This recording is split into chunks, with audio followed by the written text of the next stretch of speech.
લોકોને બધાને ખબર પડી કે ખરી હકીકત આજે જેટલા લોકો હોય છે બધાને એવું કહું છું કે જ્યારે આપણે સિટી બસ બીઆરટીએસ બસ કોઈ પણ બસમાં ચડીએ આપણે 20 રૂપિયા ચૂકવવાના થતા હોય ને આપણી પાસે 10 રૂપિયા લઈ લે કે મેં ટિકિટ નથી આપી ખરેખર આપણને એવું લાગે આપણને ખૂબ સસ્તું પડ્યું પણ આપણને સસ્તું નથી પડતું કરોડો રૂપિયાનો કોન્ટ્રાક્ટ કોઈ કંપનીને આપવામાં આવે છે કે જે બસ ચલાવે છે એના માણસો હોય છે કંડક્ટર ડ્રાઈવર એના મેન્ટેનન્સના ખર્ચા બધું આપણે કોર્પોરેશન દ્વારા કોઈ કોન્ટ્રાક્ટરને આપવામાં આવે છે અને એ જે રૂપિયા આપવામાં આવે છે તમારા અને મારા તમામના વેરામાંથી આપવામાં આવે છે જેથી ઓલ ઓવર છેલ્લે જોવા જઈએ તો આપણા બધાના ખીચાના જે આપણે વેરા સ્વરૂપે પૈસા આપ્યા છે એમાંથી જ આ બસો બધી ચાલે છે એટલે જ્યારે આપણને એવું લાગે કે ભાઈ આપણી પાસેથી 10 રૂપિયા લીધા છે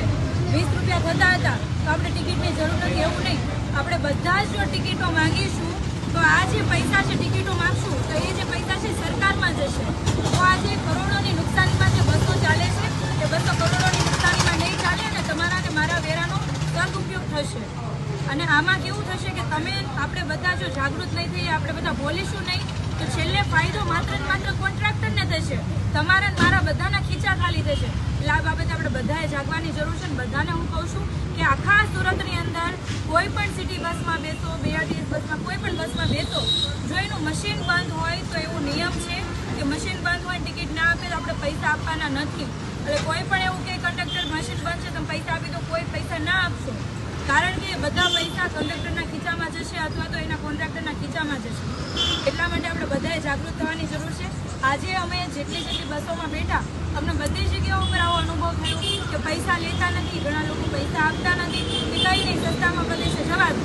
પણ છેલ્લે આપણા બધાનું નુકસાન છે અને છેલ્લે વેરાનો ભાર આપણા જ ઉપર આવે છે મકાનના વેરા વધી જાય છે વેરા બિલ સ્વરૂપે આવે છે પાણીનો ડ્રેનેજનો અલગ અલગ જે વેરા છે આ વાહનનો જે વેરો છે આ બધા વધીને આપણા ખીચા પર જ ભાર આવે છે તો છેલ્લે આપણે બધાએ મારા ખાલી એટલું જ કહેવાનું છે બધાએ જાગૃત થવાની જરૂર છે અને જ્યારે પણ બસમાં બેસીએ ટિકિટ વગર બસમાં બેસો ને ટિકિટ ફરજિયાત લેવાની અને જ્યાં તમને એવું લાગે કે કંડક્ટરનો મિસબિહેવિયર છે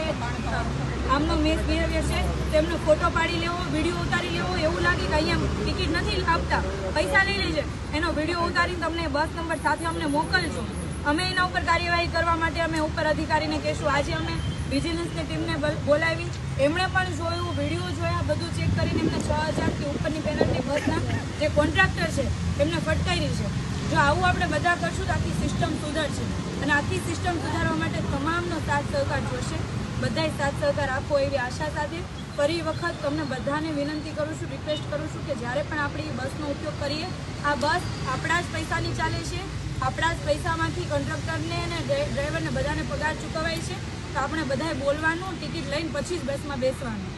જય હિન્દ જય